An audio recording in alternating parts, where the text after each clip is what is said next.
Víčko, tak jsme opět spuštěný.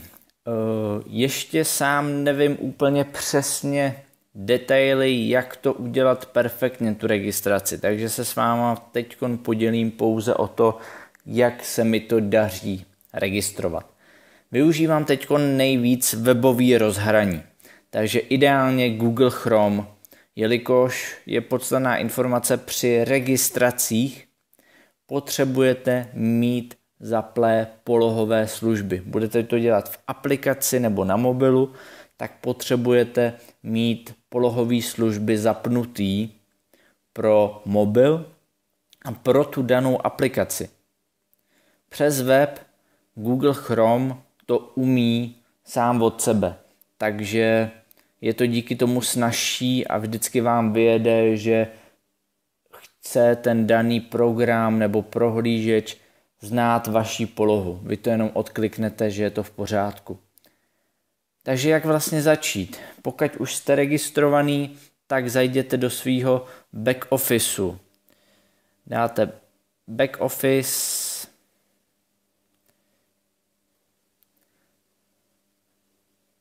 DV Social.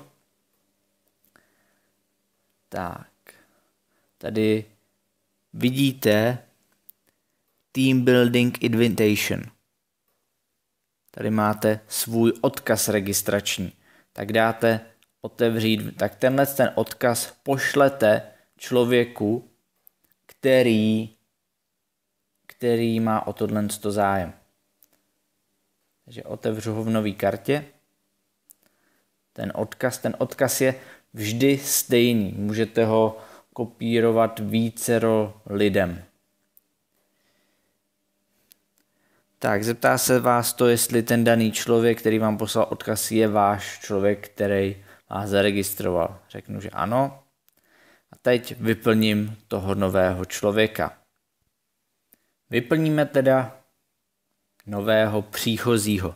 První jméno, příjmení, country, odkud je, to se udělá právě kvůli těm polohovým službám. Telefonní číslo, e-mail, potvrzení e-mailu, heslo. Heslo musí obsahovat více než 8 znaků, s tím, že je tam jedno velké písmeno, alespoň jedno malé písmeno, alespoň jedno číslo a alespoň jeden znak speciální jako zavináč, mřížka, vykřičník a tak podobně. Úplně dole máme compensation type. To úplně nevím, jak je myšleno, pravděpodobně ohledně následného danění. Tak vezmeme to jako individual. Ale má tam být i business možnost a dát business name. S tím věřím, že ohledně tohohle z toho ještě získáme víc informací.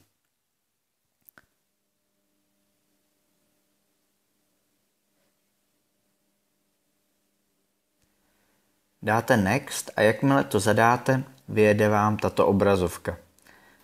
S tím, že co je tu podstatné, za $25 nebo za 750 korun se vám zpřístupní mobilní aplikace, váš back office, budete team building opportunity, takže budete moct budovat svůj tým, budete moct dělat hodnocení aplikací a budete moct využívat body v rámci Redemption Centra, v rámci e-shopu. Pokud zaplatíte celých 1500, to znamená 750 a 750, budete mít navíc příležitosti v rámci vlastně bonusů, který jsou ten travel portál, který jsou ty shopping opportunities, ten prodejní portál, který bude za suprový ceny příští měsíc a další benefity, které jsou na cestě. Takže dáte, že souhlasíte. Následně vyplníte kreditku, security code, datum, kdy vyprší, jméno na té kreditce, příjmení na kreditce, adresu, město, stát a poštovní směrovací číslo. Dáte, že nejste robot, že jste starší 18 let a že souhlasíte s podmínkama divíčka. A pak úplně dole dáte Sign Up. Sign Up vás následně už přesměruje do back officeu, kde máte na dalším videu, podle mě třeba 2 měsíce starým, jak vyplnit v češtině profil a další věci. Teďkon i firma vydala své vlastní video na to, jak pracovat v back officeu.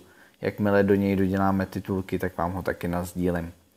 Takže super, pokračujeme dál a doufám, že vám to pomůže. Zatím. Ahoj, ahoj.